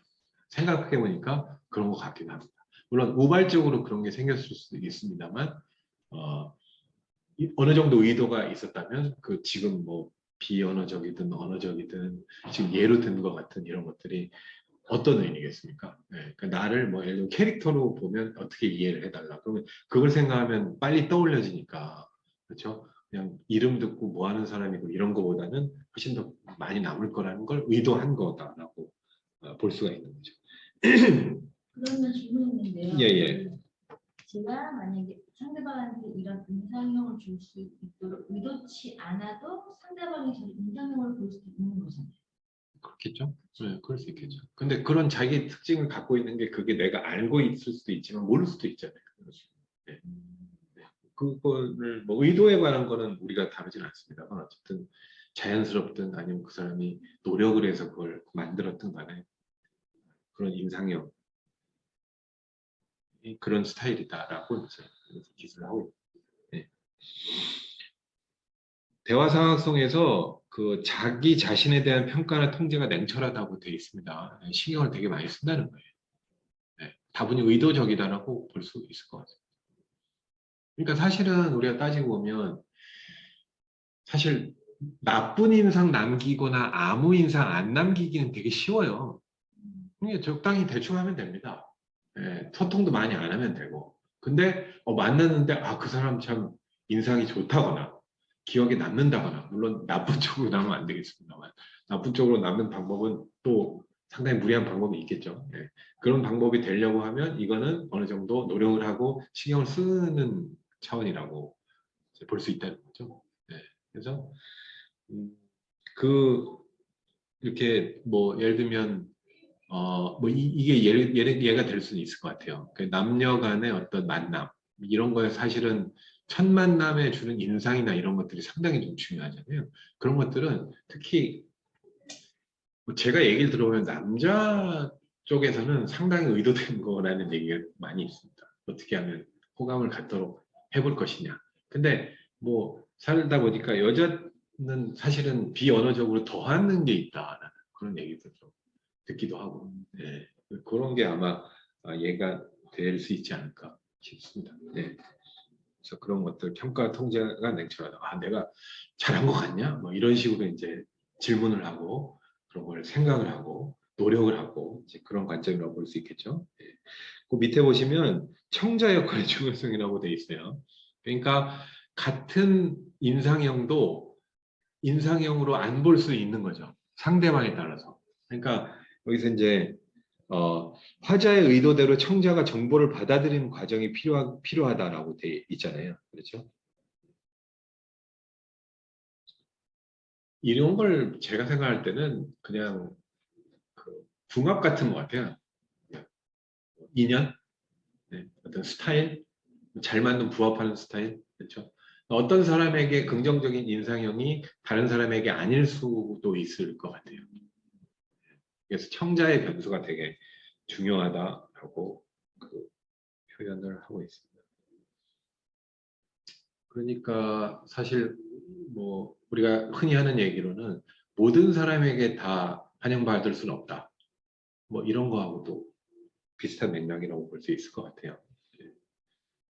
사람은 더군다나 뭐 워낙 스타일이 유형이 다양하기 때문에 100%라는 게 없죠. 예. 그 어떤 성격 유형도 모든 사람에게 환영받거나 배척받거나 할 수는 없죠. 같은 관점으로 보시면 되실 것 같아요. 되게 인상이 강하게 남더라도 뭐 너무 나댄다고 볼 수 있으니까요. 인상형이라는 게 있다. 이렇게 이제 이해를 하시면 되겠고, 일곱 번째가 여유형이라고 되어 있습니다. 예, 릴렉스드라고 되어 있는데 소통 과정에서 이게 주의형하고 또 좀 달라요. 그렇죠? 예, 상대가 자신을 편안하다고 지각하는 유형. 아까 주의형은 어떤 유형입니까? 이 사람이 잘 들어주고 있구나 이렇게 느끼게 만드냐면 여기는 편안한 거예요. 예, 잘 들어주는지 물론 그거하고도 관련이 있을 수 있겠습니다만 우리가 어떤 사람 만났을 때 명확히 대화 이후의 느낌이 요거하고 좀 달라요. 그렇죠. 예, 되게 편안한 그런 느낌을 받는다. 예, 그다음에 이 사람이 내 말을 잘 경청해 준다는 좀 다른 느낌을 받을 수 있습니다. 예.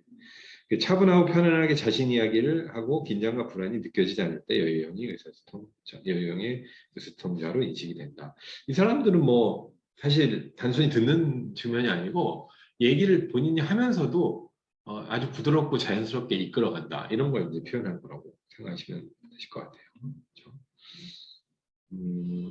대화에 대한 긴장성은 낮은 반면 자신의 예민함에 대한 긴장성은 높은 편이다. 이렇게 돼 있습니다. 이게 좀 뭐 계속 그 원문 번역 때문인지 좀 그런데 대화 자체에 대해서 긴장이 낮은 것처럼 이제 행동을 하고 보이려고 하겠죠. 근데 본인의 예민함에 대한 긴장성은 좀 높은 편이다. 그런 거에 대해서 좀 안 보이려고 하는 그런 노력은 좀 있을 수 있을 것 같아요. 그렇죠? 그리고 이제 해야 되는 노력이 뭐가 있습니까? 높은 스트레스 상황에서도 침착한 모습을 보이고 자연스럽지만 자신감 있는 방식으로 말하고 상대방이 자신을 관찰할 때도 긴장하지 않으려고 노력을 한다. 이게 참 어려운 일이죠. 네. 대화의 상황이라는 게 약간 아주 사적인 거 말고 좀 관찰 가능한 혹은 공론화된 혹은 중요한 뭐 무슨 면접 같은 것도 뭐 대화가 될 수 있는데 그런 데서 뭐 높은 스트레스를 당연히 경험하게 되죠. 예, 면접과 뭐 면접관이라고 얘기를 하면 더더욱 아마 그럴 겁니다. 거기서 아주 침착한 모습을 보이기는 쉽지 않은데 그런 것들을 잘 보이는 사람은 여유형으로 판정될 가능성이 높겠죠. 근데 실제로는 좀 물론 긴장을 하고 있는데 좀 그렇게 보이지 않으려고 노력하는 그런 경향이 좀 많다. 이 참 되게 어렵고 이제 중요한 그런 얘기인 것 같습니다. 네. 조금만 뭔가 예정된 시나리오를 벗어나도 막 당황하게 되는 그런 경향이 있어요. 그렇죠? 그리고 별거 아닌 일에도 상당히 호들갑을 떨면서 얘기하는 그런 사람들이 있습니다. 주로 불안 레벨이 높으면 자기 주장하는 바에 대해서 목소리가 커지는 그런 경향이 좀 있어요. 강박증 같은 경우에 보면 어, 사람들에게 지시하고 지정하고 그다음에 그 불안을 해소하기 위해서 확인하는 작업을 거치는데 그럴 때 목소리가 상당히 톤이 높아지고 고압적이 돼요. 왜냐하면 그걸 상대방이 들어주지 않았을 때는 본인이 불안해지기 때문에 계속 확인을 하게 되는 겁니다. 그거를 조곤조곤 낮은 목소리로 하면 전달력이 떨어지기 때문에 세게 얘기합니다. 네, 그렇기 때문에 이제 막 피곤해지는 거죠. 근데 이 사람 왜 자꾸 이러지? 하지만 실제로는 그 사람은 자기의 불안을 덜기 위한 그런 노력의 일환이다라고 볼 수 있습니다. 그러니까 그 밑에 이제 불안에 대한 얘기가 나오는데 이제 설리반이라는 그 정신 대상관계 이론, 예, 정신의학 관점에서 보는 그런 견해가 있는데 정신병리는 대인간 관계로 이제 설명을 했다고 그래요. 이분이. 예. 그래서 건전한 성격은 건전한 대인관계에서 비롯된다 이렇게 돼 있고 그다음에 대인관계에 비롯한 불안에 의해서 성격이 결정이 되고 정신병리가 발생을 하고 예, 불안을 감소시키는 것이 행동의 원리다라고 이렇게 표현을 하고 있습니다. 대부분의 모든 그 성격 장애는 대인 간에 있어서의 문제를 일으키죠. 네, 그래서 그런 불안이 발생을 하게 돼 있는 겁니다. 그렇죠? 그런 차원에서 이 불안 해소가 상당히 중요하고 그걸 하는 것도 불안 때문이고 그 불안 해소를 통해서 그거를 좀 고쳐야 나가야 된다는 이제 그런 관점으로 보시면 될 것 같아요. 그러니까 이제 이 관점에서는 이제 정리를 해보면 성격의 문제는 대인관계의 불안에 기인한다 이렇게 보여요. 대인관계의 어떤 두려움, 그러니까 어느 정도의 두려움을 우리가 가질 수밖에 없을 것 같아요. 그렇죠? 특히 그게 아주 친하지 않은 새로운 사람을 만났을 땐 더 큽니다. 그게. 그래서 우리가 심리적인 안정을 취할 때 오래되고 편한 친구를 찾는 게 그게 정신적 에너지 소모 불안이 좀 덜하기 때문에 다시 그런 거죠. 그런 걸 다 받아주고 불안하지 않을 거라는 그 믿음 같은 것이 있기 때문에 사실 그런 것이고 이 이론에 따르면 그 자체가 이제 일상생활에서 늘 힘든 거예요. 그래서 그게 많이 문제가 되면 성격의 문제로 발현이 된다. 대인관계에서 기인한 것이다. 이렇게 생각하시면 되시겠습니다. 그러고 보니까 상담자의 측면은 아까 앞에 다뤘던 주의형과 여유형 이런 게 조합이 되면 상담자로서는 상당히 좀 좋을 것 같은 생각이 듭니다. 대화를 풀어가는 상대방의 입장에서 보면 센터를 하시는 선생님들은 본인들이 그런 성격인지 좀 보시면 좋을 것 같아요. 그렇죠? 지금 들어오시는 분도 계시네요. 상당히 녹화 파일의 힘을 믿으시는 거죠. 미끄러기. 네, 녹화 파일의 힘을 믿으시는. 네. 오늘도 이제 다 많이 들어오셨네요. 자, 8번째 보겠습니다. 네, 개방형 오픈. 네, 개방형은 이건 이제 표현의 측면인데 드디어 좀 나왔어요. 자, 1번하고 약간 좀 그렇죠? 스타일이 좀 비슷해 보이죠? 1번 극적 유형. 개방형 보겠습니다. 생각을 허물없이 표현하고 공유한다. 처음 만났는데도 막 자기 자신을 표현하고 오픈하고, 예. 유쾌하고 사교적이고 솔직하고 외향적이고, 예. 뭐 이런 거. 예. 포커페이스가 전혀 없는 사람. 막 저 사람 뭐 처음 만났는데 왜 그런 얘기를 막 나한테 하지? 뭐 많이 좀, 왜 그러지? 막 느껴보신 적 있으실 거예요. 그런 유형은 검사했을 때 개방형으로 나올 가능성이 상당히 높습니다. 거기 맹점이 이제 그 다음 보시면 대화가 매력적이고 신뢰할 수 있는 것으로 인식되기도 하지만 청자에 따라 부정적인 속성으로 간주될 수 있다. 저 같은 스타일은 약간 그럴 것 같아요. 저는 논쟁형입니다. 정보가 정확하거나 정직하지 않을 것이라는 그런 의심이 있을 수 있다는 거예요. 아주 맥을 짚고 있는 거예요. 그게 그냥 저 말을 있는 그대로의 사실이라기보다는 그냥 저 사람이 하는 표현이다, 얘기다라고 받아들이라는 얘기인 거예요. 이게 이제 우리가 언어적, 비언어적 아까 얘기했습니다만 그 뭐 아까 그 이제 뭐 관상 얘기도 하고 했습니다만 말 그대로 고지고대로 이해하기 어렵다. 예. 이게 좋다고 봐야 되나요? 아니라고 봐야 되나요? 이게 참 뭐 과장이라든지 예. 뭐 남을 웃기려고 뭐 그런 경우도 있을 수는 있을 것 같아요. 그렇죠. 예. 하여간 저하고 이제 반대되는 스타일이라서 반대되는 스타일에 오히려 더 매력적으로 느낄 수도 있겠습니다만 이게 뭐 사적인 관계가 아닌 뭐 비즈니스적이라든지 사실과 정보를 중요로 하는 그런 대화 측면에서는 좀 제가 볼 때 신뢰를 주지 못할 수도 있을 것 같아요. 그렇죠. 예. 그런 게 특징이다. 1번 극적 유형하고 8번 개방형의 가장 큰 특징 차이점은 뭐겠습니까?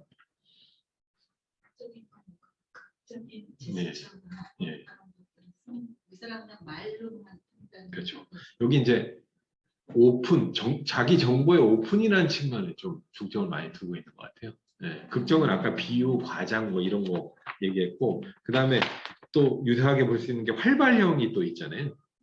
네, 활발형하고는 또 어떻게 많이 다릅니까? 활발형은 움직임이 많은 사람이었고 개방은 내용이 오픈이 많고 반드시 사실이 아니지만 표현적인 측면으로 이해할 수 있다. 이렇게 이제 그러니까 아까 이제 우리 의사소통의 유형의 특징에서 그 뭐가 있었습니까?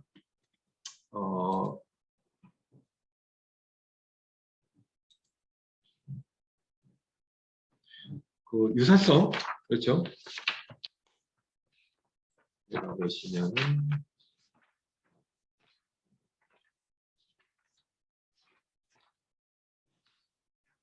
다면성, 공유성 뭐 이런 거를 이제 염두에 두시면 될 것 같아요. 그러니까 우리가 그 MBTI라는 성격 유형의 측면에서 보면 16가지 유형이 아마 타일 형태로 이렇게 그 나와 있는 그림을 아마 보셨을 거예요. 그건 뭐냐면 분명 경계가 있다고 얘기하는 거거든요. 네. 경계를 어떻게 짓냐면 우리가 외향과 내향 E와 I 타입은 99대 1이든 51대 49든 어쨌든 한쪽이 높으면 한쪽 유형으로 판정을 해버리게 돼 있어요. 그 철학 자체가 그렇습니다. 유형론이라는 게.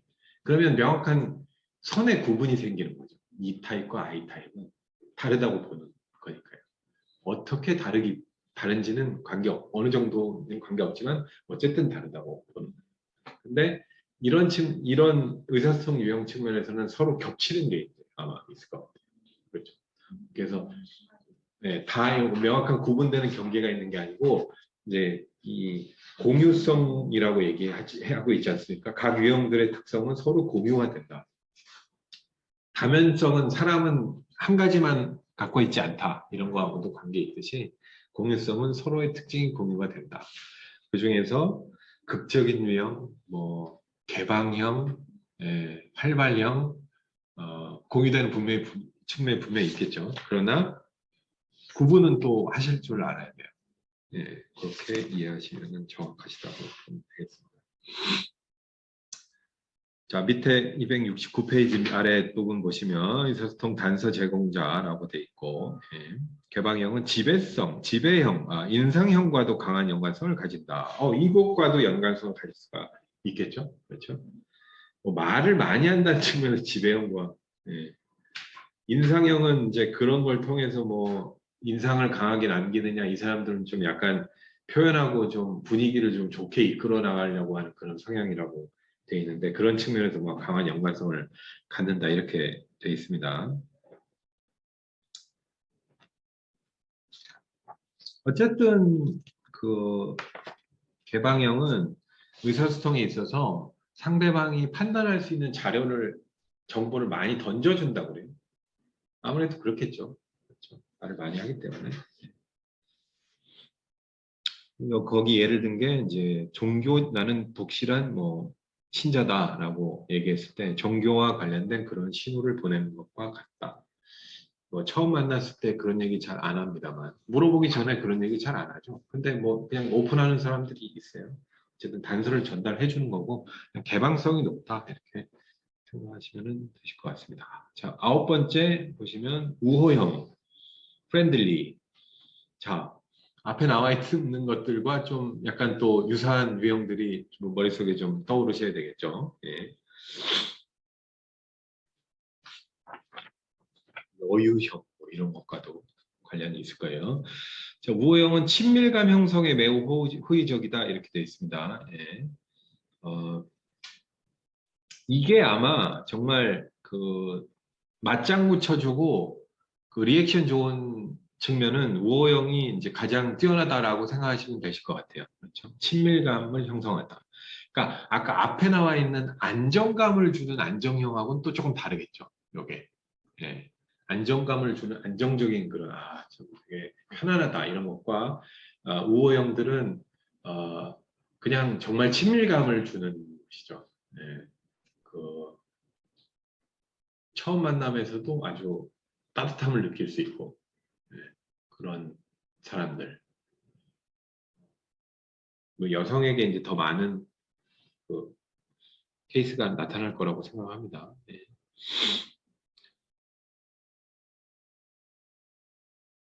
감정적 애착 형성이 쉽다 이런 얘기가 나와 있고요. 네. 긍정적이고 지치는 오해.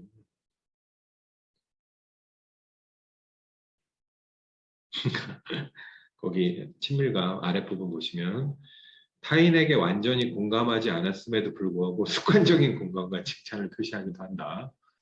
이게 뭐라고 그러네. 이게 영혼 없는 뭐 이런 리액션이라고 하나요? 이게 이제 성격 유형인데, 이게 이제 MBTI 기준으로 보면 내향과 감정형 IF 타입일 가능성이 높죠. 그러니까 그냥 어떤 경우에 이렇게 예를 들어보면 좋을 것 같습니다. 말을 꺼내지도 않았는데 네네네 하는 사람이 있어요. 그 말이 뭔지와 관계없이 메시지와 관계없이 일단은 동조하는 거예요. 무조건. 계속 그냥 동조하는 거죠. 네. 그 습관적 동조, 뭐 그런 예로 들어볼 수가 있을 것 같아요. 네. 습관적인 공감과 칭찬을 표현한다. 언어적 요소와 비언어적 요소를 모두 사용합니다. 결과적으로 의사소통 상대자에게 긍정적인 영향을 미치는 것으로 알려져 있다. 이렇게 되어 있습니다. 밑에 보시면 필요한 기술, 관계 몰입. 예. 이 사람을 내 사람으로 만들어 보겠다는 어떤 투철한 의지, 관계 유지, 비판을 지향하고, 개방하고, 중요한 사람하고 이제 이 관계 유지를 좀 잘하고 싶다. 이제 그런 차원이 좀 필요한 것이고, 세 번째는 사회적 지지. 이거는 어려울 때 이제 다독여주는 이제 그런 측면이라고 볼 수가 있겠죠. 그래서 관계 유지하고 사회적 지지하고 약간 뭐 유사한 면이 있는데, 좀 다른 것은 평소에 그런 관계 유지 측면에서의 공감이냐, 아니면 힘들고 어려울 때 정말 그런 리액션을 해주느냐, 이제 이런 차원이라고 보시면 되겠습니다. 어쨌든 그런 사람의 유형은 딱 머릿속에 아마 떠오르실 거예요. 그렇죠? 예, 그런 사람 검사하면 예, 우호형으로 판정될 가능성이 높겠다. 이렇게 볼 수가 있습니다. 자, 마지막 10번째 보시면 의사소통자의 이미지, 그래서 영어로는 커뮤니케이터 이미지라고 되어 있어요. 유형으로 다시 한번 가볼게요.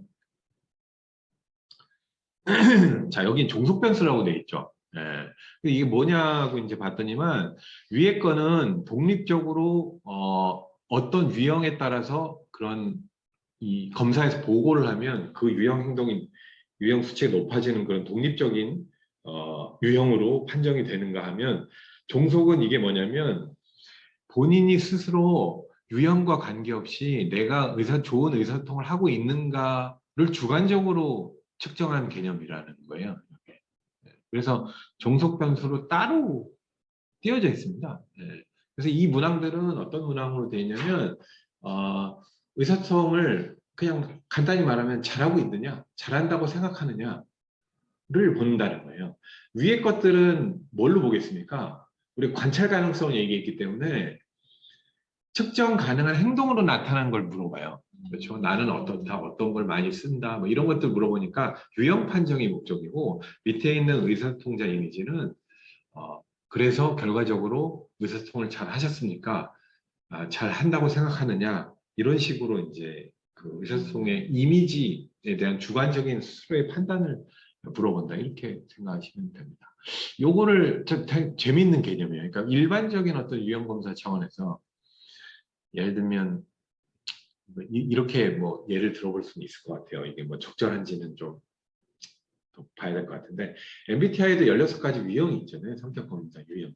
그리고 맨 마지막에 종속 변수로 당신은 성격이 좋으십니까? 뭐 이런 걸 물어봤다고 한번 쳐볼게요. 네, 그런 거하고 약간 유사한 개념이라고 생각하시면 됩니다. 네, 그래서 그냥 우리가 유형 판정으로 나오는 건 9가지고 그리고 검사 결과에서도 보시면 맨 끝에 이제 의사소통자 이미지만을 따로 놓고 있잖아요. 예, 그런 종속 변이이다 이렇게 생각하시면 됩니다.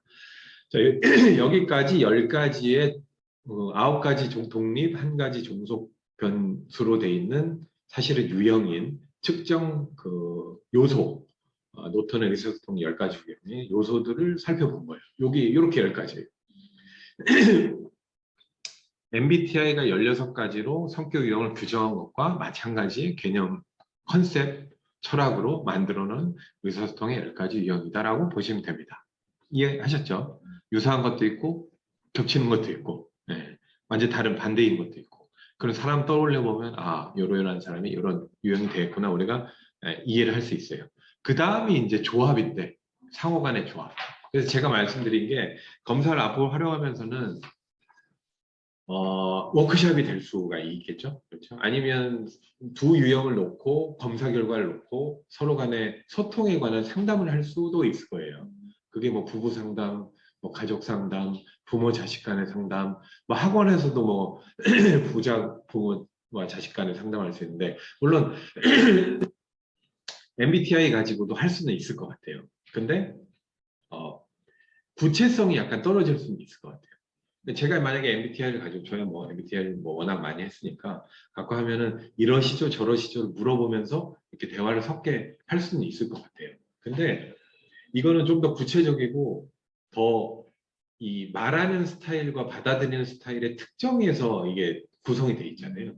그러면 이해하기도 직관적으로 쉽죠. 만약에 내담자가 MBTI 검사를 했지만 MBTI 유형에 대해서 잘 모른다면 그거 설명하는 데만 많은 에너지가 필요할 거거든요. 예, 그러니까 이게 이제 그런 특정의 목적으로 이제 우리가 쓸 수 있다. 회사 안에서도 워크숍을 쪽에서 부서 안에 뭐 팀장과 팀원들이 있는데 이런 검사를 해서 결과를 놓고 보면 이제 우리가 유형 설명만 해도 사람들끼리는 이제 많은 그런 대화가 오고 가겠죠. 저 사람이 그 유형이어서 그랬구나. 뭐 단점 같은 거 짚어주면은 당연히 막 공감을 하고 뭐 그렇게 이제 될 겁니다.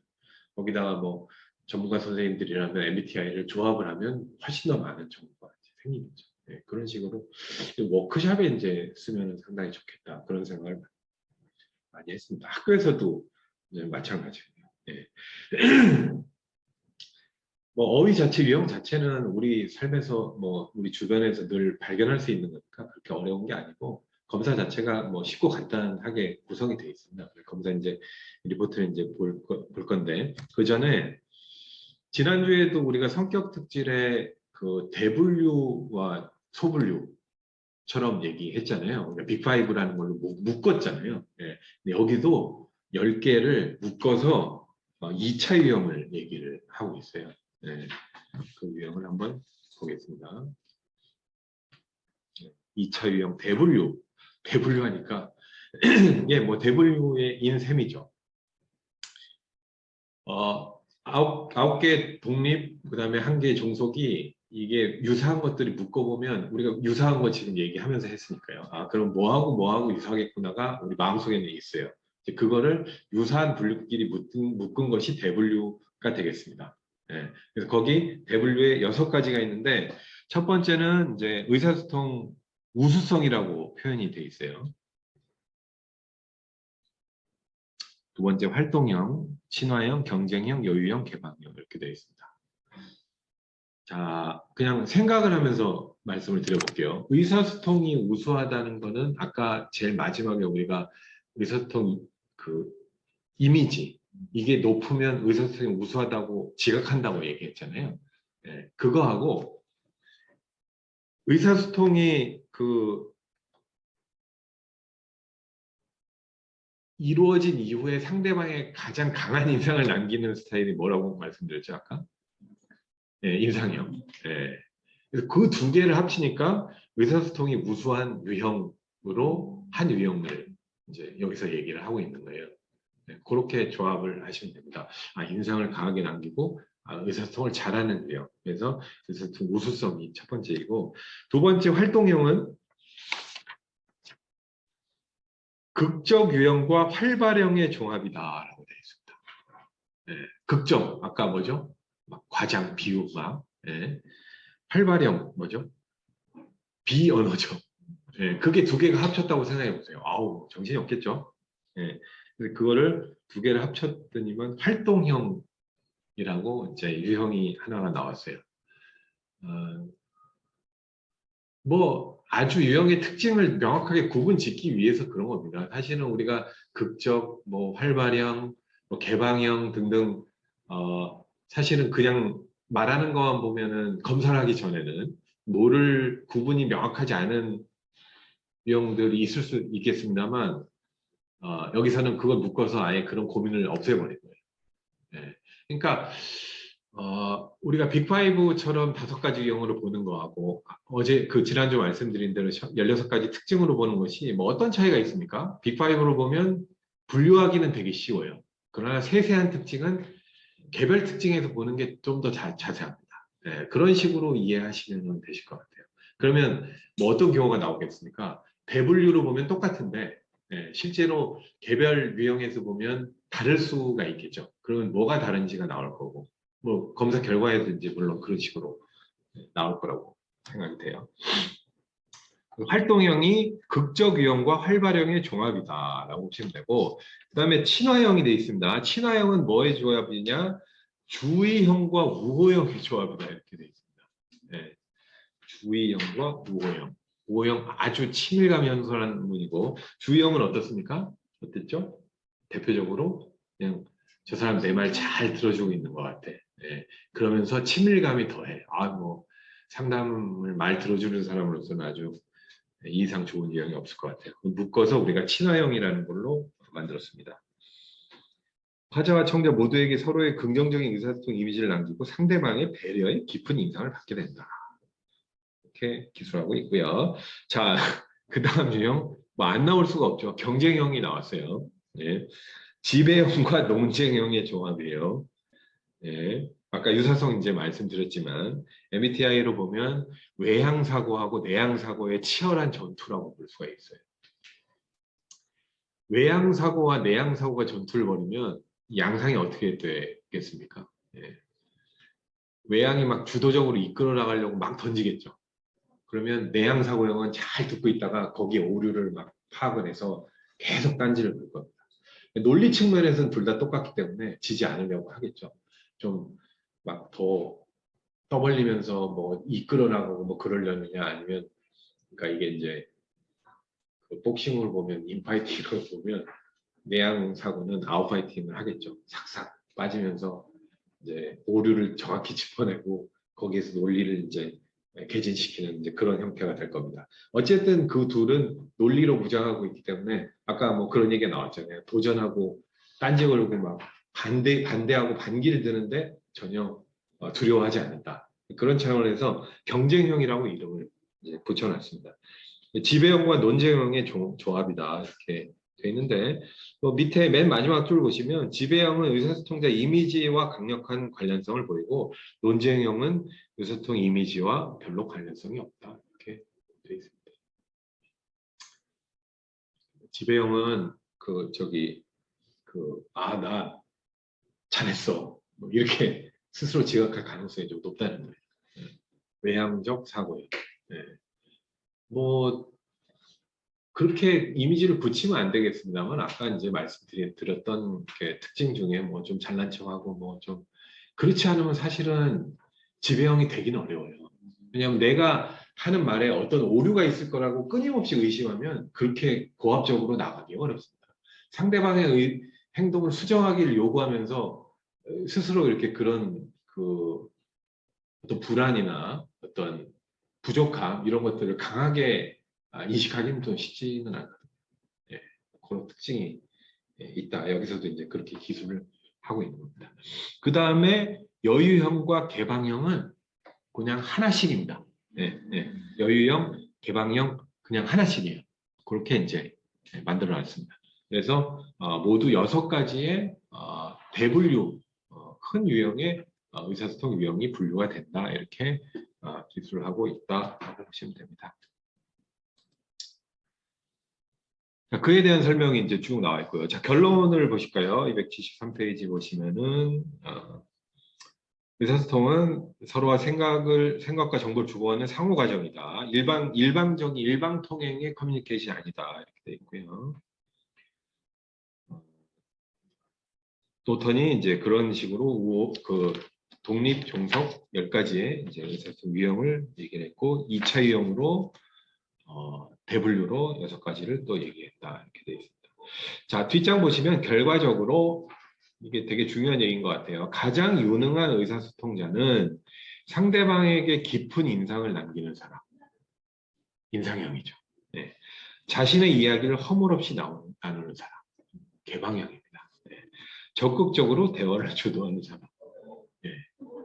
지배형이 되겠죠. 네. 이런 사람이 그 의사소통을 결과적으로 잘해. 그러니까 이게 분명히 약간의 우열관계가 있다고 보는 것 같아요. 예.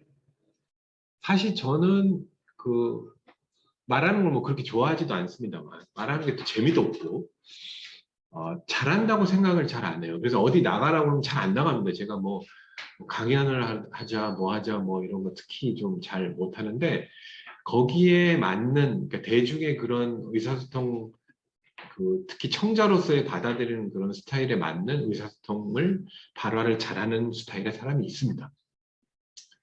그게 뭐 예능 영역에서는 뭐 그런 연예인들이 될 수 있겠습니다만 이런 지식 영역에서도 분명히 있다고 봐요.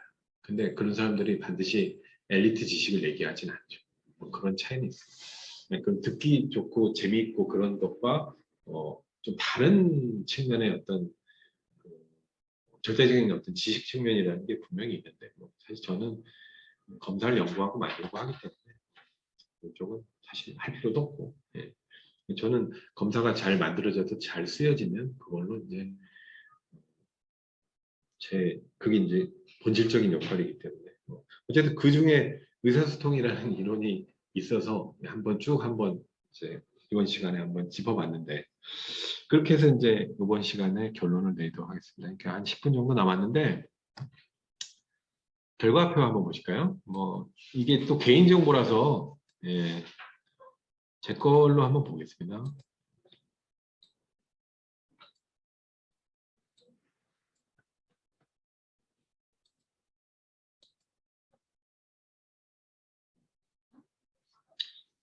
선생님들 이제 검사를 안 하신 분도 분명히 계실 거예요. 이제 계속 제가 검사는 실습을 이제 말씀드릴 거고, 앞으로 뭐 다음 시간이든 시간이 날 때는 검사하시는 거를 계속 제가 체크를 좀 하겠습니다. 여기 보시는 대로 이제 의사소통 유형 검사 위치는 그 정신병리 쪽에 탭에 붙어 있죠. 아, 예, 예.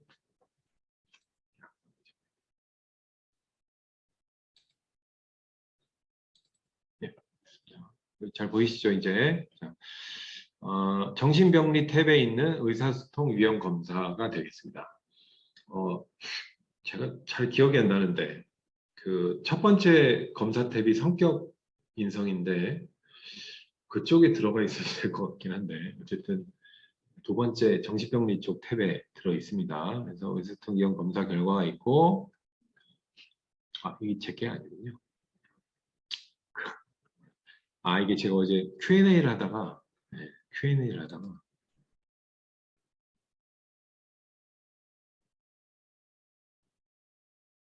뭐 질문 있으시면은 채팅창에 정확히 좀 써주세요. 제가 한번 보도록 하겠습니다. 제 거로 다시 볼게요. 이 개인정보기 때문에, 예, 개인정보를 자꾸. 뭐 오픈하셔도 이게 뭐 사실은 뭐 크리티컬한 내용은 아니긴 합니다만. 예.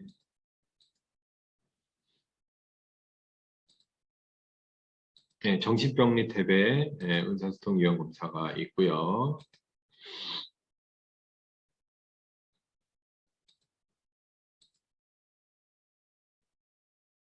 다시 공유를 하겠습니다. 제가.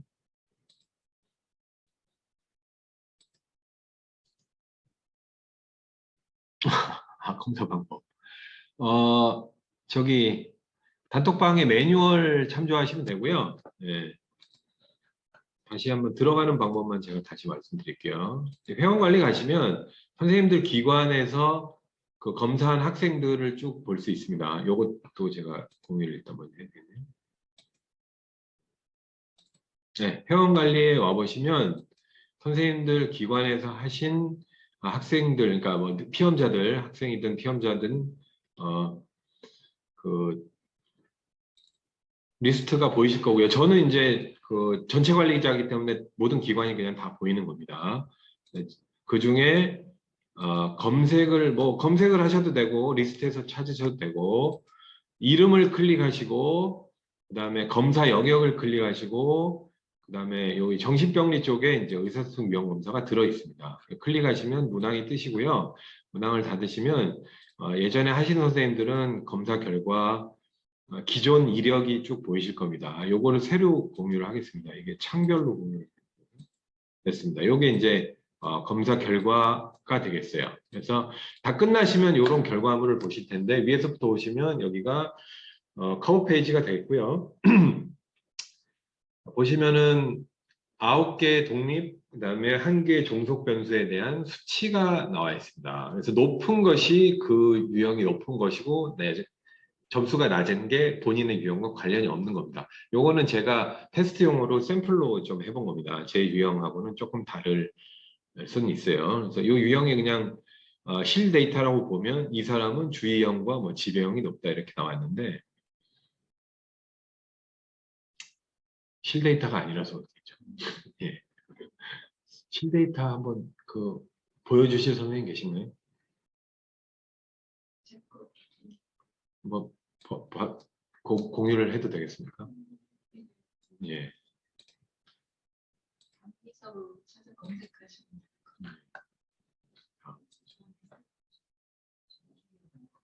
뭐예요?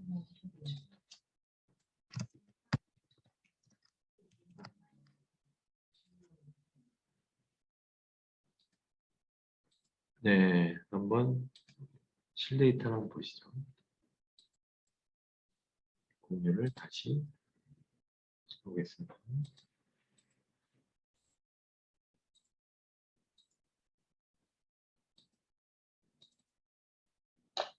예.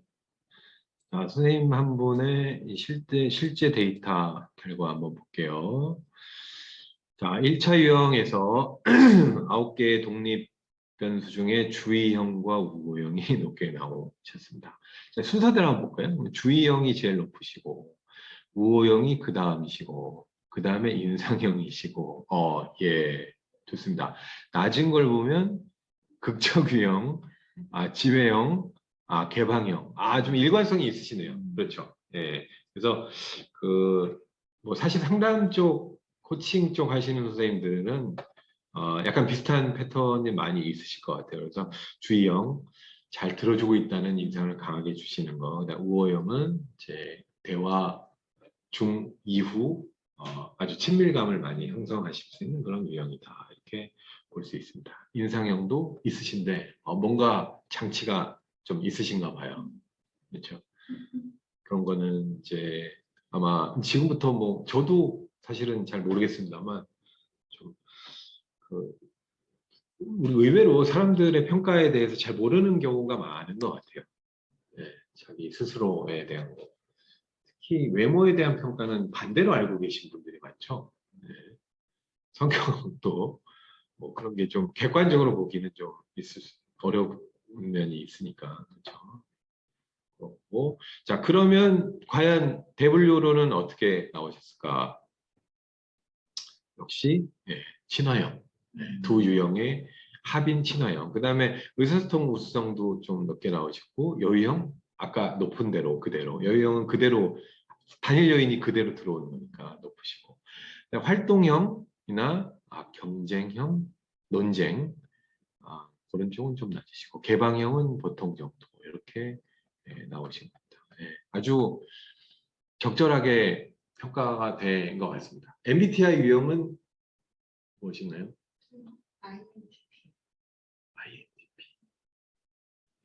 IT가 그렇게 뭐 강하진 않으시겠지만 저는 IF라고 생각했는데 INTP이시대요. 그러면은 우리가 보통의 INTP라고 보면 논쟁형도 어떤 상황에서 그렇죠. 맞아요. 그렇죠. 맞아요. IT이기 때문에 항상 얘기하는 건 아니지만 특정하게 그 제한적 상황, 그러니까 뭐 사전 지식이 많고 심리적 에너지가 충분하고 얘기하는 데 있어서 별로 주변 상황이 별로 꺼리낄 게 없는 그런 편안한 거 이런 등등이 이제 갖춰지면 이제 많은 논쟁이 될 수 있는 그런 면. 절대 안 되는 거. 어느 정도는 또 되는데.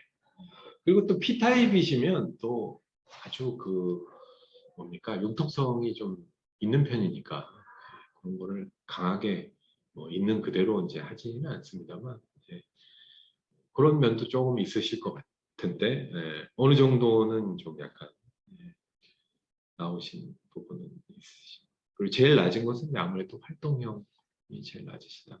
I타입들은 당연히 이런 부분은 제가 아마 낮을 거라고. 저는 특히 그런 얘기를 많이 듣는데 막 이렇게 절대 못하겠어요. 어떻게 그게 참 가능한지.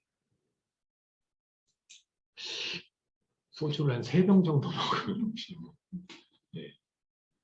거의 이제 그 상태는 약간 미친 상태가 되는 거죠. 그럴 때 혹시 술 먹으면 그 의사소통 유형이 바뀌시는 분들도 계시긴 하겠어요. 생각해 보면 우리는 정상적이고 일반적인 상태를 가정에서 하는 거니까 성격 타입하고 많이 좀 유사하게 나오는 측면이 분명히 있을 수 있다 이해하시면 되겠고 워크샵 활용할 수 있는 부분 분명히 아까 짚어드렸으니까 워크샵에는 이제 뭐 차차 계속 얘기가 나오겠습니다만 활동지 같은 걸 만들어 달라고 하시는 선생님들이 좀 계세요. 그래서 제가 이제 뭐 항상 그런 궁리는 하고 있으니까 단순히 검사 해석 말고 그냥 그 어떤 의사소통에 관한 서로 상호작용 뭐 그런 워크숍 뭐 그런 유형 이해를 해보는 그런 어떤 상담과 집단 상담 그런 시간으로 할 수 있는 사용할 수 있는 뭐 활동지 이런 것들을 한번 또 어차피 이제 검사에 기반해서 이제 만들어야 되는 거기 때문에 그런 것도 차차 이제 해서 공유를 해드리도록 하겠습니다. 그러면 이번 시간은 일단 마무리가 다 됐고요. 예, 뭐 온라인에 계신 선생님들은 궁금하신 점 혹시 질문 있으시면 남겨주시고요. 예. 영상 마찬가지로 모두 다 그 파일로 만들어서 공유를 다 해드리도록 하겠습니다. 앞으로 사용하시면서 계속 저하고 논의를 하시면서 가시면 좋을 것 같아요. 이렇게 의사소통에 관한 재미있는 그런 검사가 있고 시중에 그리고 명확한 이론과 근거에 기반해서 이제 프로그램도 잘 만들고 했기 때문에 사용할 수 있는 측면이 분명히 있을 겁니다. 그러니까 뭐 학원에서도 학생들이 뭐 물론 성격 특질 검사를 할 수 있습니다만 의사소통 유형 검사 같은 걸 하면 뭐 그 학생의 스타일이 나올 것이고, 뭐 부모님도 그런 걸 하면 또 재밌는 상호작용이 될 수가 있겠죠. 부모들 중에서 그 성향이 다른 부모와 상호작용할 때, 그러니까 부모도 보통 이제 자녀가 부모 중에 한쪽의 성향을 더 많이 담는 그런 경향이 좀 있지 않습니까? 그래서 그런 것들이 좀 다른 성향을 가지고 있는 학부모, 자녀 간의 의사소통에서는 많은 단서가 나올 수도 있을 것 같아요. 그렇게 좀 활용하시는 것도 좋으실 것 같고 등등. 앞으로 뭐 활용에 대해서는 사실 저보다 현장에 계신 선생님들이 더 잘하시는 것 같아요. 그래서 그런 것들 좀 많이 피드백을 주시고 거기에 따라서 또 제가 개발하고 해드릴 게 있으면 또 척척 이렇게 준비를 좀 해나가도록 하겠습니다. 그러면은 다음 시간 또 다음 시간이 이제 스트레스가 되죠. 학습자 유형과 스트레스가 남았는데 다음 시간에 또 뵙도록 하고 오늘 시간은 이것으로 마치도록 하겠습니다. 감사합니다.